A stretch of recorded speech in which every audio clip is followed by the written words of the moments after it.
Hi, Priya from Dear World channel. We have millions or billions of inspirational women in the world. From them, I just selected 4 women to talk about in this video. But I am going to inform you about something more important matter than this video presentation. The women whom I am going to talk about are the people who already shown their inspirational story to the world. That is the reason I know them, and that led me to pick their stories to give a presentation. But there are a lot of influential women. They come across our life in a high dignity as a mother, grandmother, a neighborhood woman, a relation. So I would like to give a video presentation of the inspirational women who are not in the limelight.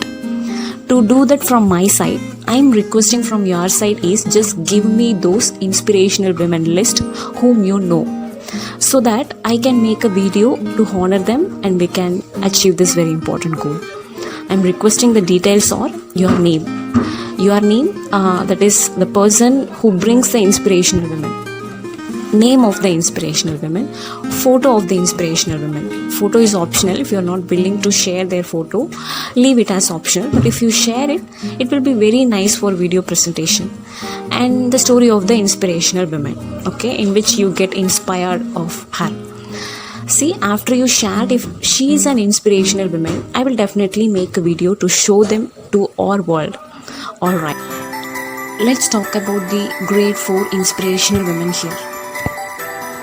After she met a car accident, she gone through lot of major injuries and she lost her ability to walk. But in the middle of all those struggles, she proved that she is the best in art. She is a supermodel of Pakistan who is in wheelchair. She is an anchor and she is a great singer also. That is the woman Muniba Mazari Baloch. She is a citizen of Pakistan, but she was born in Punjab, India. Also, she is working as an ambassador of Pakistan in United Nations Women. I have a video clip of her in which she given a speech of telling her story to motivate you. That speech will give you the great inspiration for your life. They see my disability, I see my ability. They call me disabled, I call myself differently abled. There are some incidents that happen in your life. Those incidents break you, deform you, but they mold you into the best version of you. And the same thing happened to me. I was 18 years old when I got married. My father wanted me to get married. And all I said was, if that makes you happy, I'll say yes. And of course, it was never a happy marriage. Just about after 2 years of getting married, I met a car accident. Somehow my husband fell asleep and the car fell in the ditch. He managed to jump out, saved himself. I'm happy for him. But I stayed inside the car and I sustained a lot of injuries. The list is a bit long, don't get scared. The wrist was fractured. Shoulder bone and collarbone were fractured. My whole rib cage got fractured. And because of the rib cage injury, lungs and liver were badly injured. I couldn't breathe. I lost urinary bowel control. That's why I have to wear the bag wherever I go. 3 vertebrae of my backbone were completely crushed. And I got paralyzed for the rest of my life. I finally ended up in a hospital where I stayed for 2.5 months. I underwent multiple surgeries. One day doctor came to me and he said, well, I heard that you wanted to be an artist, but you ended up being a housewife. I have a bad news for you. You won't be able to paint again because your wrist and your arm are so deformed, you won't be able to hold a pen again. Next day doctor came to me and said, your spine injury is so bad, you won't be able to walk again. Because of your spine injury and the fixation that you have in your back, you won't be able to give birth to a child again. That day I was devastated. I asked my mother, why me? And that is where I started to question my existence. Why am I even alive? And that is where I realized that the words have the power to heal the soul. My mother said to me, this too shall pass. God has a greater plan for you. I don't know what it is, but He surely has. She was a very bright student. She got scholarships for her higher studies and came out with a very good academic records. Later she got job in NGO. She worked there. Afterwards, she decided to do something great in agriculture. For making that, she applied loans. Using that money, she bought a land which covering the area above 1064 acres. In that vast area of land, she is doing farming in permaculture method. That is an African woman, Miss Judith bakriya. Judith is in the continent Africa and the country Uganda. She helped a lot of the women's for the women's rights issues.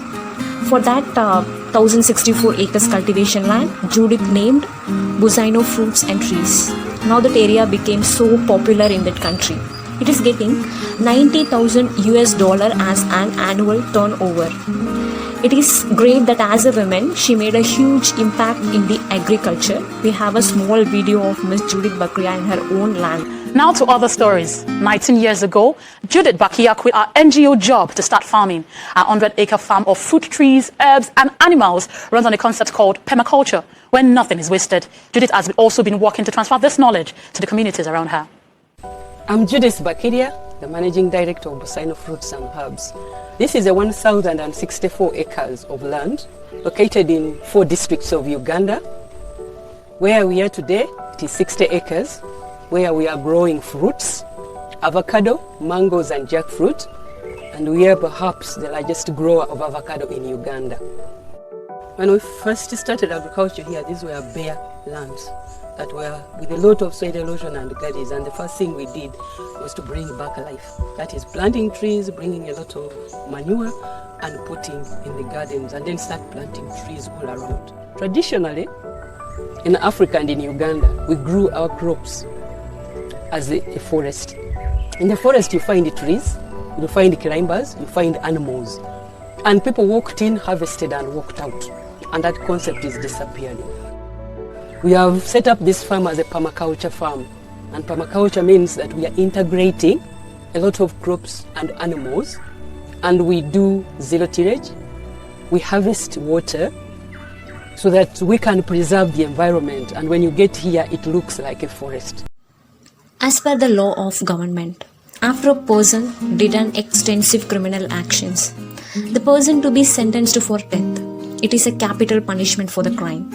When that person is jailed for that extensive crime and while he is in the prison for waiting for his death penalty to be done, those persons will be in state of weak and fragile mentally and also physically. This kind of stress can't be imagined.